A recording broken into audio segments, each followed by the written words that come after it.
Hello friends, आपल्या भारतामध्ये scam करणारी लोक कमी नाहीत आणि त्याहून जास्त म्हणजे स्कॅममध्ये फसणारी लोक तर अजिबातच कमी नाही आहेत. आता सध्या म्हणजे काय होतं माहिती आहे का, की ज्यावेळेस एखादं टेन्शन असतं किंवा एखादी सिच्युएशन खराब असती, तर त्या सिच्युएशनचा स्वतःसाठी कसा फायदा करून घ्यायचा असं करणारी भरपूर लोक आपल्याला पाहायला मिळतात. सध्या स्टॉक मार्केटमध्ये आज बघितलं तर एकदम ब्लड बाथ चालू आहे. कुठलंच मार्केटवर म्हणजे कशातच काहीच होत नाही आहे. त्यामुळे लोक ऑलरेडी पॅनिक झालेले आहेत आणि असं आपण नेहमीच व्हिडिओमध्ये बघतो की स्टॉक मार्केट जेव्हा पडतं त्यावेळेस नवीन गुंतवणूकदारांना सुवर्ण संधी असते. त्यांना स्टॉक डिस्काउंट प्राइजेसमध्ये मिळत असतात. त्यामुळे तुम्ही ज्यावेळेस मार्केट पडतं त्यावेळेस तुम्ही इन्व्हेस्टमेंट करा स्टॉक मार्केटमध्ये, जर तुम्ही इंटरेस्टेड असाल. अशी व्हिडिओज यूट्यूबला सर्रास आपल्याला पाहायला मिळतात. त्यामुळे सामान्य माणसाच्या मनामध्ये एक उम्मीद तयार झालेली असते की आपल्याला मार्केटमध्ये पैसा तर टाकायचा आहे, पण कुठले स्टॉक घ्यावेत, आता मार्केट इतकं पडतं आहे किंवा आता कुठल्या गोष्टीत शाश्वती आहे नाही हे समजत नसतं. ऑलरेडी तो नवीन माणूस असतो आणि मग असा जो फायदा आहे ना, अशा गोष्टींचा फायदा जो आहे ना, ते बाकीचे लोक घेण्याचा प्रयत्न करतात. त्याच्यामध्ये मग असे एजंट निर्माण होतात किंवा असे लोक तयार होतात की जे सांगतात की आम्ही मंथली एवढे एवढे टक्के पैसे काढून देत असतो, आम्ही तुम्हाला स्टॉक सांगू, तुम्ही ते स्टॉक्स घ्या. किंवा मग तुमच्या मोबाईलवरती असा अनोळखी कंपनीचा एक मेसेज येतो की हा स्टॉक तुम्ही घ्या, याच्यामध्ये ग्रोथ आहे. आणि मग आपल्याला वाटतं अरे वा, कोणीतरी आपल्याला सांगतंय, आपण त्यांच्या मार्गक्रमण करावं. आणि तुम्हाला सांगते, नवीन नवीन फायदा होतो म्हणजे होतोच. कारण ते काय असतं ना, ते बिस्किट असतं एक प्रकारे दिलेलं. मोठा मासा गळाला लावायचा म्हटल्यावर ते एक बिस्किट दिलेलं असतं. आणि आता दुसरी गोष्ट काय होती की अशा पॅनिक सिच्युएशनमध्ये काही लोक निर्माण होतात आणि ते काय करतात, त्यांची एक एजन्सीज तयार करतात, फर्मच तयार करतात की आम्ही एवढे टक्के तुम्हाला देतो, आम्ही एवढे टक्के तुम्हाला काढून देणार मार्केटमधनं, 10% 20% प्रॉफिट तुमचा महिन्याला होणार, तुम्ही एवढं भांडवल टाका, तेवढं भांडवल टाका.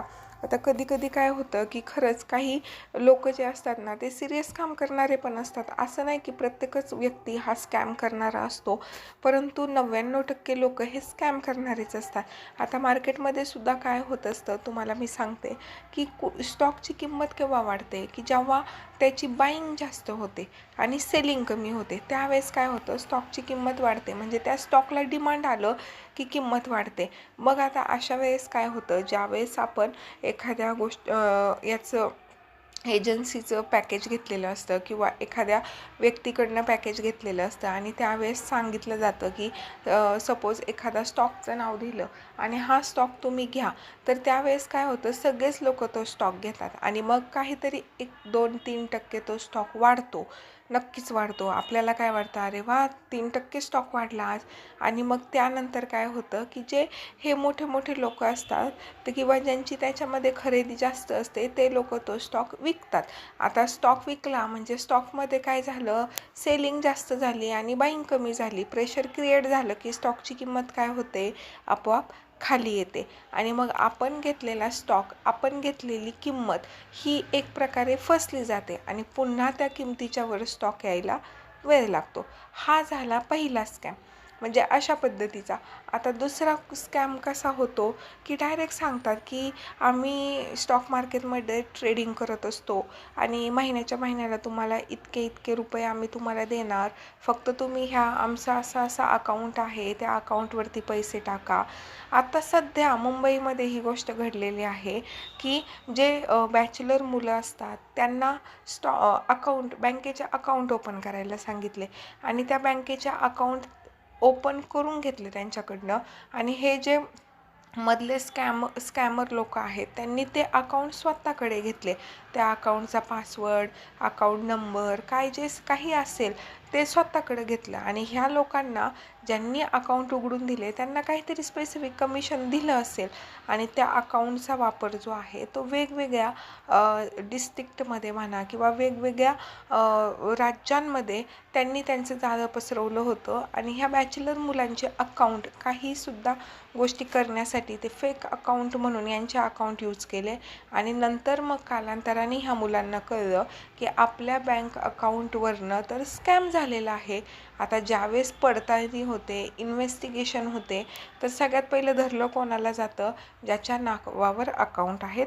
त्यामुळे ही लक्षातच ठेवायची गोष्ट की कुठलीच गोष्ट अशी कमी याच्यामध्ये आपल्याला मिळत नसते. कमी मेहनतीमध्ये जास्त रिटर्न किंवा काय, ते फक्त जर नशिबाचा भाग असेल ना, तेवढ्यापुरताच ती गोष्ट भेटते. बाकी विषयांमध्ये कधीच ती गोष्ट भेटत नाही. आणि त्यामुळेच आहे ना, कधी पण अशा जे भुरळ पाडणाऱ्या स्कीम्स असतात ना, त्याला कधीच बळी पडायचं नाही. कारण आपलं जे आहे नाही ते सर्व याच्यामध्ये अक्षरशः वाया जात असतं. त्यामुळे कधी पण आहे ना, आता सध्या हा एक याचा पिरियड चालू आहे की वॉर चालू आहे, मग स्टॉक मार्केट फार पडतं आहे. आम्ही तुम्हाला सांगतो कुठल्या स्टॉकमध्ये पोटेन्शियल आहे, कुठला स्टॉक तुम्हाला रिटर्न देऊ शकतो, किंवा तुम्ही एवढे पैसे ह्या अकाउंटला टाका, आम्ही महिन्याला तुमची ट्रेडिंग करणार, 8 दिवसांनी 10 दिवसांनी तुमच्या अकाउंटला पैसे जमा होणार, असं तसं. आणि होतातही. नवीन ज्यावेळेस हे लोक काही गोष्टी करत असतात ह्या, त्यावेळेस अकाउंटला पैसे येतातही. कारण की मग ते मासे काय म्हणतात ना, आपण म्हणतो ना मासा पकडायचा असेल तर गळ लावावा लागतो, त्या टाईपचं ते एक प्रकारे असतं. परंतु आणि असे जे स्कॅम्स होतात ना मार्केटचे, स्टॉक मार्केट रिलेटेड स्कॅम्स असतील, स्टॉक मार्केट हे नावच खूप आहे ना असं मोठं, आणि खरंच खूप पैसा आहे याच्यात, अशा ब्रँड असतं ना एक प्रकारे, त्या टाईपचे. त्यामुळे हे नाव वापरून आहे ना कुठलाही स्कॅम करणं अगदीच शक्य झालं आहे लोकांना. फक्त आपण आणि सुशिक्षित जे लोक आहेत ना, तेच खरं असल्या स्कॅमच्या म्हणजे बळी पडत आहे. कारण आजकाल इतकी महागाई झालेली आहे, लोकांना कितीही पेमेंट असेल तरी ते पेमेंट पुरत नाही आहे.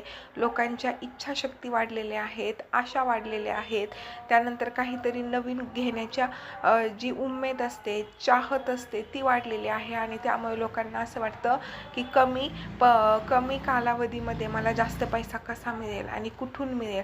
आणि अशात कोणीतरी एखादी अशी टार्मे स्कीम घेऊन आलं की त्याच्यामध्ये माणूस हा गुंतला जातो, गुरफटला जातो. त्यामुळे कधी पण आहे ना, ज्यावेळेस असा एखादा व्हिडिओ येतो ना की हा स्कॅम आहे बरं का, तर तुम्ही याच्याकडे लक्ष देऊ नका, तर जे लोक ह्या स्कॅममध्ये फसलेले असतात ना, त्यांना माहीत नसतं आपण फसलोय. ते लोक ना अशा लोकांना वेड्यात काढतात की ह्याला काय कळतंय, पण ॲक्च्युली तसं नसतं. त्यामुळे कधीच कुठल्याच स्कॅमच्या बळी पडू नका. थँक्यू, धन्यवाद. व्हिडिओ आवडला असेल तर प्लीज लाईक करा.